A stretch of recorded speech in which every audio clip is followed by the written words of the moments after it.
नमस्कार दोस्तों। पिछली कहानी अघोरी बाबा पार्ट 1 में आप सभी ने बहुत अच्छी प्रतिक्रिया दी। उसके लिए मैं आप सभी को अपना आभार प्रकट करता हूं। आज हम उसी कहानी का दूसरा भाग प्रस्तुत करने जा रहे हैं। तो चलिए शुरू करते हैं। लालटेन की रोशनी में फर्श पर बैठकर रात्रि भोजन लगभग खत्म होने वाला है। मैं और मुकेश आसपास बैठे हैं और हमसे कुछ दूरी पर तांत्रिक बाबा हम दाल, चावल, रोटी और सोयाबीन की सब्जी खा रहे थे। खाना बहुत ही स्वादिष्ट है और तांत्रिक बाबा केवल एक कटोरी दूध पी रहे थे। मैं खाने के बीच बीच में तिरछी नजरों से तांत्रिक बाबा को देख रहा था। दूसरी तरफ देखकर खाने के कारण सब्जी में पड़ा हुआ मिर्च मुंह में जाते ही जीभ ने उछलना शुरू कर दिया। पूरा एक गिलास पानी पिया लेकिन तीखापन खत्म नहीं हुआ। गिलास को रखकर तांत्रिक बाबा की तरफ देखा तो वो धीरे धीरे मुस्कुरा थे। बाबा की आंखों को देखकर लगा कि वह फिर से मेरे मन की बात जान गए। बाबा अपने आसन को छोड़ मेरे पास आकर थाली में एक सोन पापड़ी रख दिया। तीखा लगने के कारण मैं कुछ मीठा खाना चाहता था। यह बात बाबा को कैसे पता चली और उनके पास सोन पापड़ी आई कहां से? तह सब कुछ देखकर मुकेश और रामाधार दोनों ही आश्चर्य की नजरों से बाबा को देखने लगे। तांत्रिक बाबा उठकर नल की तरफ चले गए। कुछ और न सोचते हुए मैंने सोन पापड़ी को मुंह में डाला। आप विश्वास नहीं करेंगे, इतना स्वादिष्ट सोन पापड़ी मैंने अपने पूरे जीवन में आज तक नहीं खाया। इस समय के हल्दीराम प्रभुजी सोन पापड़ी जैसा स्वाद उस समय के सोन पापड़ी में होता था, लेकिन यह टुकड़ा उससे भी स्वादिष्ट था। तीखापन न जाने कहाँ उड़ गया, पता ही नहीं चला। खाना समाप्त कर हाथ मुंह धोकर जब गमछे से पोंछ रहा था तभी तांत्रिक बाबा बोले, शाम को दूर से चुपके चुपके शमशान की ओर क्या देख रहे थे? यह प्रश्न हम दोनों से ही किया है। साफ समझ गया, क्योंकि उस समय रामाधार वहां पर नहीं थे। खाने को, झूठे बर्तन को वह नल के पास रखने गए थे। मैंने उत्तर दिया, बाबा जी आपको कैसे पता चला? बाबा बोले, इधर आकर बैठो मेरे सामने। हम दोनों बाबा के सामने जाकर बैठ गए। तांत्रिक बाबा बोले, मुझे और भी बहुत कुछ पता है, चिंता मत करो, कॉलेज की परीक्षा में तुम दोनों उत्तीर्ण हो जाओगे। यह सुन मैं और मुकेश फिर से अचंभित हो गए। हम दोनों ने अभी फर्स्ट ईयर की परीक्षा को दिया है। यह बात यहां पर किसी को भी नहीं पता, लेकिन साधु बाबा को इस बारे में कैसे पता? साधु बाबा के मुंह से ऐसी बातों को सुनकर मुकेश प्रणाम करने की मुद्रा में हाथ जोड़कर बैठ गया। तांत्रिक बाबा ने मुकेश से कहा, ठीक से बैठ जाओ, हाथ जोड़ने की कोई जरूरत नहीं। बाबा जी ने अब मेरी तरफ देखा, बोले, देख रहा हूं तुम्हें तंत्र मंत्र के विषय में बहुत ही रुचि है। मैं और चुप नहीं रह पाया और कहा, हां थोड़ा बहुत है। असल में ऐसी कहानियां सुनना मुझे बहुत ही पसंद है। आप बताइए, ऐसी कुछ बातें, आपको तो इस बारे में बहुत सारी जानकारियां हैं। मेरी बातों को सुनकर साधु बाबा जोर से हंसने लगे और फिर बोले, मनुष्य जिन बातों को अपनी इंद्रियों द्वारा महसूस नहीं कर पाता उसे कहानी के रूप में भुला देता है। मैं चुप हो गया। न जाने क्यों लालटेन की इस धीमी रोशनी में साधु बाबा से नजरें नहीं हटा पा रहा था। साधु बाबा फिर से बोले, अब बताओ बेटा, किस बारे में कहानियां सुनना चाहते हो? मैं बोला, उस घर के आदमी को क्या हुआ है? ऐसा भयानक दृश्य तो मैंने कभी नहीं देखा। कोई अपने ही शरीर के मांस को चबाकर कैसे खा सकता है? क्या यह संभव है? तांत्रिक बाबा बोले, संभव व असंभव के बारे में तुम्हें कुछ भी नहीं पता। जैसे मुझे तुम्हारे चेहरे को देखकर पता चल रहा है कि कुछ सालों पहले ही तुम्हारी मां की मृत्यु हृदय रोग से हुई है। क्या हुआ सही कहा ना मैंने? मैं तो और कुछ भी कहने लायक न रहा। ऐसा भी हो सकता है। मैंने केवल हां में सर हिलाया। बाबा जी फिर बोले, तुम्हें पहली बार देखते ही तुम्हारे बारे में इतनी बातें तुमको बता रहा हूं, यह भी संभव है। मैं चुप रहा। साधु बाबा बोलते रहे, इस पृथ्वी पर ऐसा बहुत कुछ है जिसे आंखों द्वारा नहीं देखा जा सकता। ऐसा बहुत कुछ है जिसकी उपस्थिति महसूस नहीं होती। इसका मतलब ऐसा नहीं है कि उनका कोई अस्तित्व नहीं है।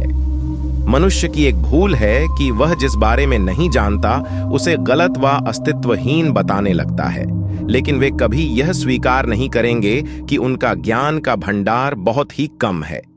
इस पृथ्वी पर बहुत कुछ है जो मनुष्य की सोच से परे है।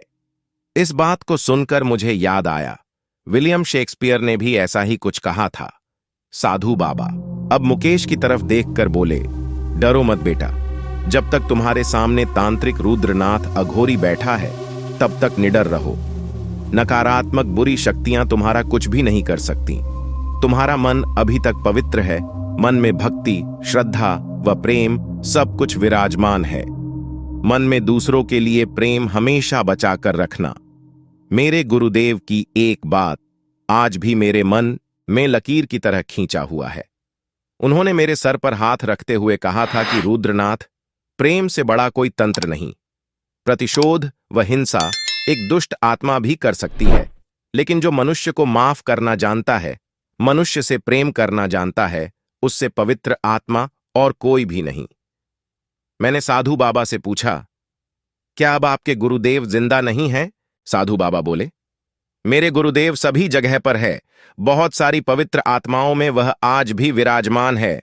उनकी मृत्यु असंभव है। मैंने फिर पूछा, आपके गुरुदेव का नाम क्या है? साधु बाबा हाथ जोड़कर आंख बंद करके बोले, आगमा वागीश, श्री कृष्णानंद, जिनके नाम से तंत्र में 10 महाविद्या का एक बहुत बड़ा अध्याय आगम तंत्र नाम से प्रसिद्ध है। श्री गुरु आगमा वागीश की किताब वृहत तंत्रसार तंत्र के क्षेत्र की सबसे बड़ी किताब है, जिनके नाम से तंत्र की प्रमुख देवी काली आगमेश्वरी काली रूप में पूजित होती है, क्योंकि आज हम देवी काली के जिस रूप को चित्र व मूर्ति में देखते हैं उसका आधार वर्णित श्री कृष्णानंद आगम वागीश ने ही किया था। इतना बोलकर तांत्रिक बाबा शांत हुए। कुछ देर सब कुछ शांत, केवल झिंगुर की आवाज सुने दे रही थी। इस शांति ने मानो वातावरण को और भी रहस्यमय कर दिया है।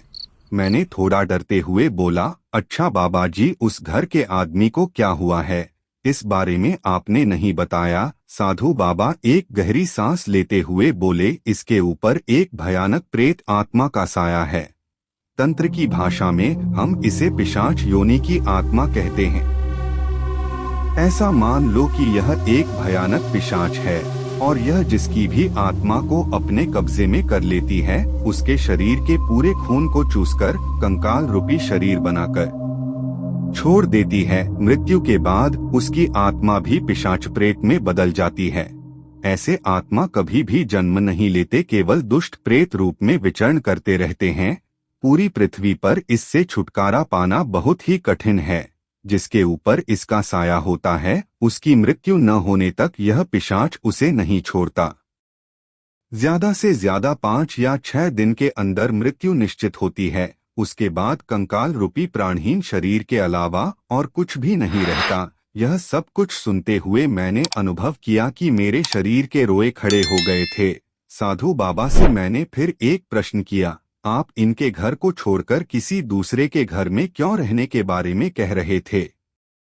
बाबा ने कहा, जिस घर में ऐसे पिशाच रहते हैं, उस घर में अगर कोई तांत्रिक ठहरे तो पिशाच तांत्रिक को जान से मारने की चेष्टा करता है, और अगर वहां पर यज्ञ की क्रिया किया जाए तो वह पिशाच बाधा डालने की कोशिश करेगा। इसीलिए उस पिशाच रूपी आत्मा को उस घर में बंद कर दिया है और घर के सभी लोगों को एक दिव्या मिट्टी दिया है, जिससे उनके प्राण को कोई हानि न पहुंचे।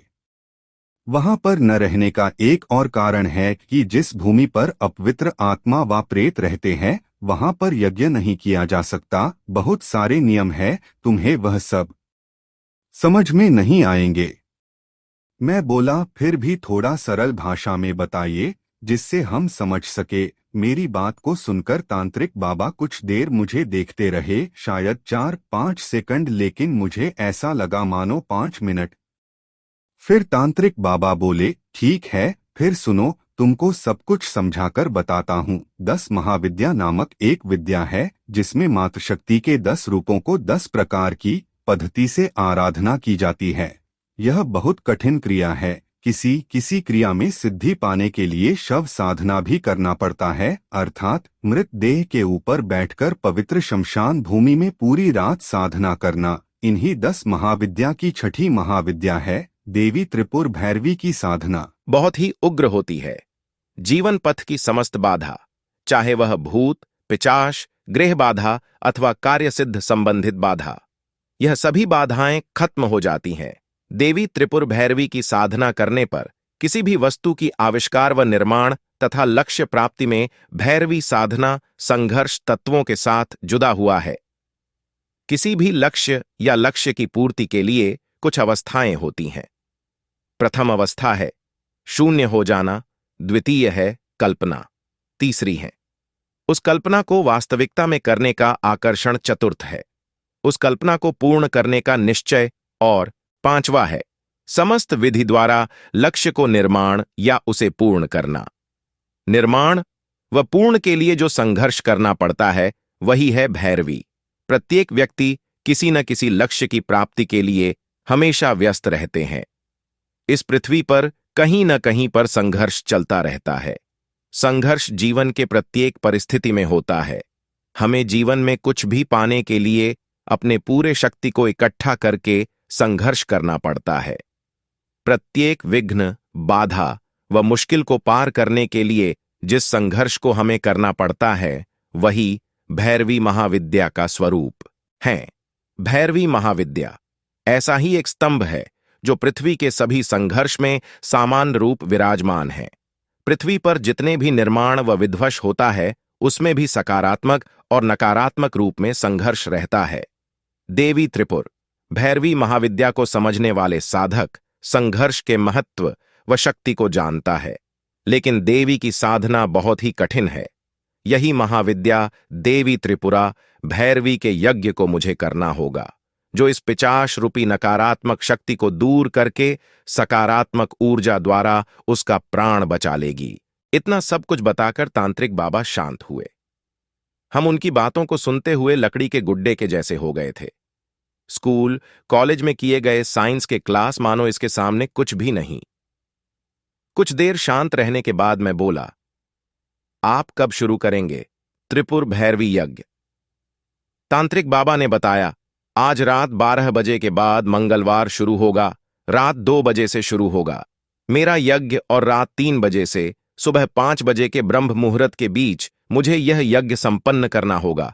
और हां, तुम दोनों अब जाकर सो जाओ। मुझे यज्ञ के लिए सामान जुगाड़ करना होगा। अभी बहुत काम बाकी है, तुम दोनों जाकर सो जाओ। अंत के बातों को उन्होंने उंगली से ऐसे निर्देश देकर बोला जिसके कारण हम अपने आप वहां से उठने के लिए बाध्य हो गए।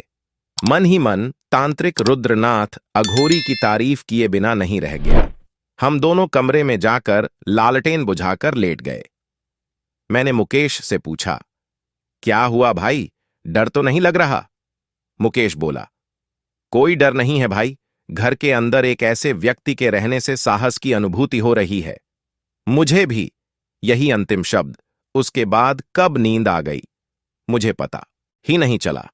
नींद जब खुली उस समय सुबह के 7:30 हो रहे थे। पास ही देखा तो मुकेश अब भी सो रहा था। उसे बिना बुलाए ही आंगन में गया और वहां पहुंचते ही साधु बाबा की बातें याद आईं और उसी समय दिखाई पड़ा। आंगन में यज्ञ का स्थान, वहां पर अब भी जली लकड़ियां पड़ी हुई हैं। घर के बाहर निकलकर उस भूतिया घर की ओर देखा तो वहां पर कुछ लोगों की भीड़ लगी थी। मुझे भी कौतूहल हुआ कि जिस आदमी पर प्रेत का साया था वह अब कैसा है। जल्दी से जाकर उस घर के सामने उपस्थित हुआ। वहां खड़े सभी लोगों के चेहरे पर डर का माहौल था। कोई बोल रहा है, कल रात भयानक चिल्लाने की आवाज को सुन मुझे तो नींद ही नहीं आई। डर के मारे नींद आंखों से गायब थी। कई उसकी बात को सहमति दे रहे थे। घर के अंदर नजर जाते ही मैंने देखा वहां पर रामाधार खड़े थे। फिर देखा नीचे। सुबह उठने के बाद ऐसा विभत्स दृश्य देखने को मिलेगा यह मैंने सोचा भी नहीं था। ऐसा भयानक दृश्य मैंने अपने सपने में भी कभी नहीं देखा था। मैंने देखा कि जिस आदमी पर प्रेत का साया था उसके पूरे शरीर के मांस को जगह जगह से किसी ने नोच लिया है। शरीर के सभी जगहों से हड्डियां दिख रही हैं। पहने हुए धोती को देखकर ऐसा लग रहा है मानो किसी बांस में बंधा हुआ है। पूरे धोती पर जगह जगह खून के दाग और उस आदमी के मुंह पर भी खून लगा हुआ है। देखकर ही अनुमान लगाया जा सकता है कि वह आदमी पूरी रात बैठकर अपने शरीर के मांस को ही फाड़कर चबा रहा था, लेकिन अब भी सांस चल रही है। कुछ देर यह दृश्य ध्यान से देखने के कारण मुझे उल्टी आने लगी, इसीलिए वहां से बाहर चला गया। धीरे धीरे तांत्रिक रुद्रनाथ अघोरी की आवाज को सुना। वह कह रहे थे, अब डरने की कोई बात नहीं। पिशाच आत्मा की जो विपत्ति थी वह अब नहीं है। अब अच्छे से इनकी सेवा कीजिए। शरीर में हड्डी है तो घाव भी भर जाएंगे। दोस्तों, यहां तक अगर इस कहानी को सुन लिया है तो कृपया करके चैनल को सब्सक्राइब कर लीजिए और अगले पार्ट को सुनने के लिए घंटे को दबा दीजिए। वीडियो को लाइक, शेयर और कमेंट जरूर करें। धन्यवाद।